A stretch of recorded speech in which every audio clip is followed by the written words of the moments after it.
Sleuth TV. I'm Melinda Hemmelgarn, registered dietitian, and today with me I have a wonderful friend and colleague, Pat Stewart.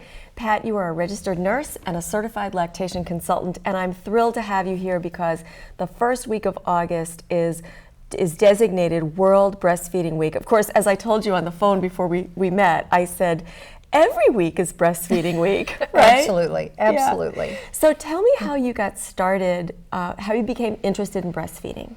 Well, probably from a personal standpoint with our 3 children, and that had its ups and downs, and that made me very aware that there wasn't always good information out there about what it should be like and what it was about. And so that kind of started me on that path. As a nurse, then I always was interested just in OB, labor and delivery and newborn nursery, and helping those moms get started. And it was just a natural progression from the RN then to get the training and the certification as a lactation consultant. You know, we are a great team because you're the nurse and I'm the dietitian, and we are both advocates for breastfeeding. And I too came to be an advocate for breastfeeding based on my own experience. And when you mentioned, it had its ups and downs, I think that's probably more the norm, wouldn't you think? Well, sometimes I think that because as a lactation consultant, I only see the moms that are having questions or having some difficulties, and so they seek me out or are referred to me. And so I get the feeling sometimes, that that's all there is. But I have to remember that the vast majority of moms don't have any problems, and so I never see those babies. Right. And so I think there are a significant number of moms who have questions or concerns. Well, and it would be nice if when women are pregnant, when they went to have their prenatal counseling, and certainly after the baby was born, although really, as we were talking before the show, the time to reach women is even preconception. Yes. And then certainly during pregnancy to just assume that this is indeed the natural way to feed a baby. Absolutely. And that is not our mindset in the medical community. We are always asked at the first prenatal visit or thereafter, are you going to breast or bottle? And to me that is an unacceptable question, because we equate artificial feeding with human milk, and it's far different. And the implications are very different. The health outcomes are very different. And so that should be something that the medical community should be really promoting and encouraging and gaining knowledge of all the time. And I don't see that all the time. Right. Well, as we see said, a lot of misinformation. Lots of misinformation. And regarding the choice, before the show started, I use this analogy. It is not a Coke or Pepsi choice. No. They are not the same. You've got really liquid gold in breast milk versus yes, it will keep your baby alive. Give you calories. It will give you calories. It will give the baby the nutrients that it needs, but it won't give the baby those other compounds that offer health protecting properties along the road. That's exactly right. Human milk is a living food. It changes. It's a dynamic thing, and it changes daily. It changes hourly. It changes from the beginning of a feeding to the end of a feeding. It changes according to the environment that you're exposed to, that the antibodies are provided, and it goes into the milk to provide that protection for the baby whose immune system is not mature. Right. And it's a far-reaching process that we expose our children to with human milk. It was designed for human babies. I love your description about how the milk changes, and I remember hearing an enlightened pediatrician one time who said, if there's ever a baby that develops an ear infection while being breastfed, he wants to know, because he would pay the other physicians in his group $100 because he just never saw it. Well, it's a wonderful form of health care, providing for your child. It isn't a 100% guarantee. We know that babies get sick. Sure. But when we are doing what we know is the right thing to do for them, and the chances are much less that they will have issues. And if they do, we know we can help make it better, and certainly it won't be any worse because of breastfeeding. This is preventive health care from the get-go. Absolutely. So I was going to, and then let's talk about, there's so many things to talk about. There are the health benefits. Yes. is the fact that it feels really good. Before the show, we were saying how both of us have had breastfeeding experiences. And for me, I have to say it was the most wonderful thing I've ever done in my entire life. But then there's also the issue of cost. Yes. You know, the bare bones cost and the waste. Think about the energy and the waste, the fossil fuel that goes into making those cans, and yeah. Exactly. So we should start It's at the huge. top. Should we start with health benefits? Okay. Okay. When you recognize that human milk is designed for a human baby, and recognize that it is a dynamic thing and it is a living food that changes all the time, what else is there to say? Nothing can match that. Nothing can be a live food when we're starting with something that is designed for another animal, you know, for Right. another species. And so the very fact that it is designed for that specific baby. Let me give you an example. If a mama delivers a baby at 28 weeks, a very premature baby, we know that that milk is available for that baby, whether that baby's gut can tolerate any food at that moment or not. When that baby is ready to accept something into the gut, that mother's milk is specific for the gestational age of that baby. Wow. So that baby has even more nutritional needs in a different way than a baby who is delivered at 40 weeks. A 40-weeker and it weighs 9 pounds, this kid's ready, you know, for a Right. different kind of milk, and that mother's milk is specific for that baby. Nothing else can do that. Right. And so the health benefits are very far-reaching. They're not only for the right now, but we know that when that process is begun and that human milk is available to them, that it sets up a whole process of good health for the long term. Obviously, we make choices later on, but Sure. this process in the beginning provides a groundwork and a framework for prevention of many things that we see later on in life. A child who has had the blessing of mother's milk for a long period of time has much lower incidence of Crohn's disease as an adult.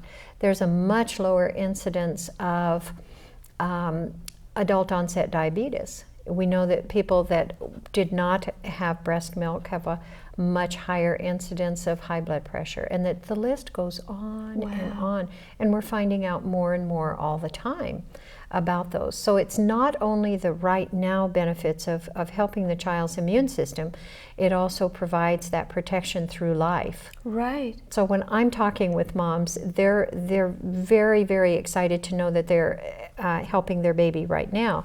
But then I can tell them when they're old ladies like me, Yes. that they will have a much better outcome in their health, assuming that they make good choices and things like that. But just as a baseline, they're going to be better off. You know, I know you had mentioned earlier that as a lactation consultant, as a certified lactation consultant, you have to go back and get recertified every 5 years. Yes.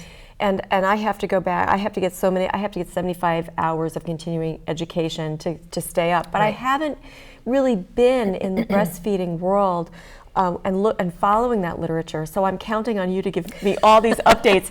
I remember years ago going to a breastfeeding conference and learning how babies who had been breastfed were less likely, as you say, to have the cancer, the high blood pressure, lymphoma, just a whole host of diseases that develop sometimes young, sometimes later in life. But you've got this bolstered up immune system from the get-go, from this blessing of mother's milk. I love that. That's really a beautiful way to say it. And that lasts a whole lifetime. I mean, that's really an amazing thing that Mother Nature has given us. And we don't grab a hold of that as a community, and I'm speaking of the medical community because that's where I operate, is in that field. And until we really understand the value of human milk, we will continue to present whether or not you breastfeed as an equal choice. Oh, you can bottle feed or you can breastfeed. And bottle feeding, to me, I always say artificial feeding. Right. You know, rather than when we're talking about a choice here. That's artificial, this is the real deal. You know, right here. And that's an important concept. I have a paper that was just a very small study, a 2-case study of the value of human milk. These 2 patients were facing liver transplant, and they gave these patients, looking forward to the time because of rejection problems with organ transplants. They were looking at human milk as a deterrent to that. And so they gave these patients for 2 weeks before their surgery, before their transplant, gave them 12 ounces of human milk per day. And these 2 patients had no rejection, and they had no problems with the transplant itself. Wow. And it's only 2 cases. Right. But someone had the courage to say, let's try this. And that awareness, I hope, is beginning to be out there. And I was so excited when I found that and thought, yes, we are finally understanding maybe that there is value in human milk and the immune properties in it. And I hope that sometime we will recognize it to the point of it's a treatment for some illnesses, perhaps. That's just amazing. That's wonderful. Well, there are barriers. Yes. To breastfeeding. Societal barriers abound. And I wonder if we could maybe identify some of the barriers and then maybe talk about ways to overcome those barriers. Okay. Barriers, like you said, are out there in large numbers. I think that awareness and knowledge is going to be the biggest thing to get past those barriers once we recognize it and understand it. But in a practical way, on a day-to-day level, I see barriers as far as in public. I see barriers in the workplace. I have women tell me about those things all the time, that they are forced to go into a bathroom to pump their milk for their baby if they cannot go to their baby or have their baby brought to them. No one should have to pump their milk in a bathroom. I don't eat my lunch in the bathroom. I don't expect to cook lunch for my baby in the bathroom either. And in public places, people often are embarrassed when a mother is nursing. That's a cultural thing that hopefully with more and more moms nursing, maybe that will help educate in general. The workplace area is probably one that I encounter a lot because a lot of moms are working outside the home after their maternity leave and find it sometimes challenging to do that. One of the suggestions that I give moms is if they are still on maternity leave or I'm doing a prenatal class for them, is for them to approach their employer and not so much ask if they can, but rather say, I will be pumping for my baby. Where may I? Oh, that's great. Where may I pump? Right. What has been provided, a place, an area where I might do this? And sometimes if you ask in the right way, you'll get a little better answer. If you say, can I? Sometimes I say, well, I don't know, I don't think so, type of a thing. But if it's presented in that way, sometimes that can be helpful in educating the employer as saying, I've got 2 women now that are wanting to do this. Maybe we better look at this little tiny room over here or something. Well, that's really wonderful. So using the language, and certainly in the barrier category, the language is a barrier coming from the pharmaceutical industry, because I remember years ago looking at brochures for infant formula. And again, the word formula versus substitute, breast milk substitute or artificial baby milk. Let's call it artificial rather than giving it the scientific name like formula. You put formula in a car, right? But for a baby, we want the breast milk. But I recall a brochure that showed a mother breastfeeding in her pajamas with the sun coming through. And what the woman who had done the research on these brochures said, that what happens is women look at that and they go, well, I can't be home in the middle of the day in my pajamas. We need to show it working in real life. Like, what does it look like when someone's at the mall or the grocery store and their baby's crying, it wants to be fed? What can we do? I always found, throwing a little blanket over my shoulder or wearing big T-shirts, that was very effective. So it's not, when we say breastfeed in public, we're not saying, expose your body to the world. We're saying there are many discreet ways to do it. Yes, there are. There really are. And sometimes it's just fear that keeps moms from doing that. They may be very good at nursing their babies discreetly, but they are fearful that someone might look at them funny or say that's disgusting or something like that. And just to reinforce with them that babies need to eat, and when it's time to eat, it's time to eat. Right. And we just need to take care of that. Easier said than done. Absolutely. But if we can encourage that, and certainly I can spot a nursing baby a mile away, and I'm sure you can too. Nobody else can see him, but we know. You just know that characteristic positioning and the whole deal. And it's so peaceful, and the baby's happy, and everybody's happy, and it's very quiet, and it's wonderful. And I always try to catch that mom's eye in some way, and just give her a little smile as saying, good for you. Well, I typically will go up to a nursing woman and say, you're doing the best thing you possibly can for your baby, to just sort of give that bolster of support. Because I think, like you say, women feel insecure about it. Our society doesn't welcome it. I had been to a breastfeeding conference years ago, and there was somebody who was saying, different cultures. Yes. The Islamic faith, where the breastfeeding mother is up on a pedestal because they've got the most important job in the world. So it would be nice. Isn't that wonderful? Yes, it is wonderful. It would be very nice if we could borrow that attitude. And I think if we would look at it as not strictly about nourishment, but about nurturing, and the way that we nurture our children, and the way that is involved. Oftentimes, I don't think you could. It's difficult to separate the nurturing from the nourishment. And if we looked at it in that way as supporting that whole process, then the breastfeeding wouldn't be such a huge issue. We look at it in our society as breasts being very sexual. Right. And we sell toothpaste and used cars and linoleum and anything else you can think of, with cleavage. Right.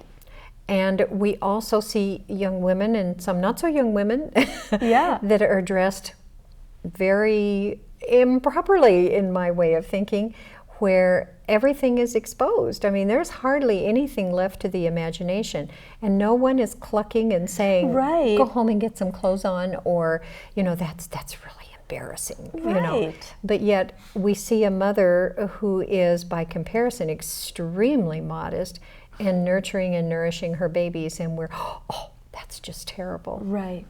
What's wrong with that picture? We need to look differently at that and say there is a different purpose for this whole process, and we should support the one. I think I told you the story where my daughter was young. I was in a restaurant with my aunt who was very, breastfeeding, and my daughter was hungry. I was preparing to feed her discreetly, and she said, "Oh, you're not going to do that here, are you?" And I looked around and I said, "Well, everybody else is eating. Why shouldn't she? She's hungry too." That. Yes, absolutely. Now, one of the barriers also, I think, has to do with the family dynamics. Whereas, the baby that's given a bottle, the father can feed that baby, the mother-in-law, the grandmother. Lots of people can get involved with the baby. And we were talking about Carol Bryant and her research down at the University of South Florida years ago, looking at ways to overcome barriers to breastfeeding. And she picked up on this, and she said, when family members feel left out of the feeding process, what she does is she says, "Oh, you can do this for your wife, or you can do this for your daughter-in-law," so that they feel important. Not everybody has to feed the baby. Right. But there are a gazillion things that the mom needs, the nursing mom. Absolutely. Absolutely. And oftentimes in my office, when husband and wife baby come in, and one of the first questions is, how soon can we give the baby a bottle? Dad would like to be involved in the care of this baby, and I know it's coming, and it often does, and I think it's very sweet that Dad wants to be involved, and I encourage that, but I always tell them there are many ways to be involved. I can't think of anything nicer than being handed a baby with a full tummy that needs a cuddle and a burp. Right, right. And usually a diaper change in there or something, and just anything to have physical contact with the baby is a way of nurturing. The time will come when other people are involved in a bigger way in that baby's life. And oftentimes they mention it as through the night. They would like to give mom a break. And anybody who has had a child knows this. If when your baby wakes, you are awake. Right. Absolutely. And so I usually try to explain to them that's very sweet, but I guarantee you that when the baby wakes up to feed, mom will just be laying there listening. Right. And she may as well be feeding the baby. So bring the baby to her. you know, and you can be a part of it in that way. But to give a bottle, mom's just laying there, and she may as well be nursing. Exactly. Well, and you know, we had a family bed situation where I brought my daughter to bed with me, and whenever she wanted to nurse, I was right there. Right. Now, I know that there's some debate about the safety of that. Yes. Do you know of any children who have ever been smothered in bed? Well, personally, I do not. I know that there certainly can be very tragic occurrences. I know that some of the things that have been put out there in the media, they are not always telling everything. For instance, was there drugs and alcohol involved? Was the environment safe where this child was? Because one of the big risks is in an unsafe environment. In other words, falling asleep on a couch with a child and the baby getting trapped between you and the back of the couch. In a recliner, where the same thing kind of happens, like that. And so those issues often are not addressed. They're just saying, oh, they were, you know, sleeping with a parent, and that's a terrible no-no. What we really know, in fact, by a myriad of evidence out there, is that if the environment is safe and that there are two reasonable adults who have taken on the responsibility of being aware of where this child is and saying, this is what we choose to do, that is a very safe environment for that baby. And we have a lot of evidence that suggests that is a deterrent to SIDS, because mother and baby are so closely aligned and subconsciously in tune with one another, that mother's rhythms are keeping this baby from going into that deep, deep sleep phase where they can't wake themselves. So her rhythms kind of keep this baby more able to rouse himself. Mm-hmm. Well, you think of all the cultures where mothers and babies share the same sleeping space. Of course, that's another issue of, you know, how does the rest of the family feel about that? How does the father feel? And it might just be that you want to keep a little cradle close to the bed. Sure. But, you know, making those late night trips to another room, not happening. No, those can be rather grueling in terms of sleep deprivation. And sometimes it's just a definition of the term that we use, co-sleeping. Sure. And the definition doesn't always mean that the baby is physically right here in the bed with you all the time. Co-sleeping can even be if the baby starts out in another location and comes to you, you know, at 2 in the morning and then sleeps with you the rest of the night. That is co-sleeping. Co-sleeping can be a cradle right next to your bed. That is co-sleeping, because the true definition is in close proximity, so that the baby can see you, you can see the baby, and you can hear one another. Well, let's talk about some more barriers. So another one I've heard is, well, I don't want to have to change my diet. Right? Oh no, I'll have to give up all the spicy food I love. I would say, I would give them some advice, but I say, you need to talk to Melinda. But in general, I don't give any barriers to that as far as anything that they should not have. If they are used to eating it and it's fine with them, then it's probably going to be fine for the baby.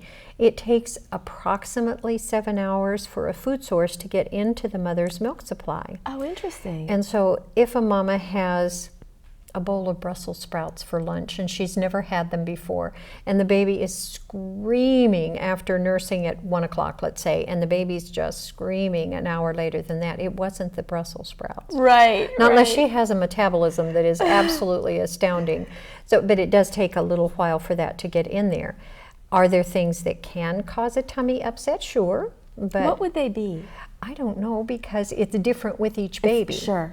I knew someone that couldn't drink orange juice with their kiddos. Somebody else, might have an issue with some of the cabbages or something like that. But it is just very individual, and oftentimes there's probably not much at all that they can't eat. Well, the literature that I've seen says that the babies that are breastfed are exposed to more flavors with the milk, because what we eat then does kind of transfer some of those flavor compounds. And so you'll have a 2 or 3 year old who is not going to be the picky eater at the table because they've already tasted it. It's normal. Yes, I remember that. Right. It's fine. Do you want to talk a little bit about, of course, I have my own little agenda also with food safety issues. You know, when that horrible incident happened with melamine yes. in the formula, that was one, or I shouldn't use, sorry, baby milk substitute or artificial baby milk. That was yet another reason for moms to know that the breast milk is always ready, always safe, always at the best temperature. Don't have to be carrying a bag around with all that stuff. What though are there any messages that you want to make sure that moms hear about breastfeeding? Probably that it is doable, and that if they have questions and concerns, that there is help available, and don't necessarily believe everything you hear. Right. Question and say, I think I need to find out a little more about this, and to also recognize that your milk, regardless of what you're exposed to, even if it has been a contaminant of some sort and that sort of thing, that most of the time your milk is going to be the safest for your baby anyway, and it's always best for the baby, regardless of the situation. Medications and that sort of thing, we can and work those can around be timed. that. You can work Absolutely. around that, right? Absolutely. I think for many of us, I don't know about you, but I was not breastfed because I was not either. We grew up at a time when moms were told that the formula was the thing to give the baby, right? The new scientific way. And it was really discouraged, but consequently then when we had our children, we didn't have a mom to give us the support. And so when women do have difficulties, where can they turn? Well, of course I'm a little prejudiced toward lactation consulting. Yes, those are the gold standard. That's what I do. But how can you find a lactation consultant? A lot of times you can go online and just Google it, lactation consultants. ILCA, that's the International Lactation Consultants Association, has a website. Oh, great. ILCA.org, and they have a listing by states of where lactation consultants are located. I think La Leche League may have that same type of a deal. Sometimes you can access that through your doctor or through a hospital if they have lactation consultants there. Word of mouth is a good one. Women are good at that. Yes, and oftentimes if you just know somebody who has been successful, that mom will be a good resource for the new mom to say, I'm having this difficulty, and perhaps that other mom can say, oh, I remember that, you might try this. And to me, that's what it's all about, woman to woman, one helping the next one. And if you have some extraordinary things, you can usually find someone to help. Thank you so much for being here. Thank you for inviting me. This was so wonderful. Thank you so much for joining us, and I hope you can take this message to your friends and family and remind them that, World Breastfeeding Week is the first week of August, but it's important every day of the year. Thank you.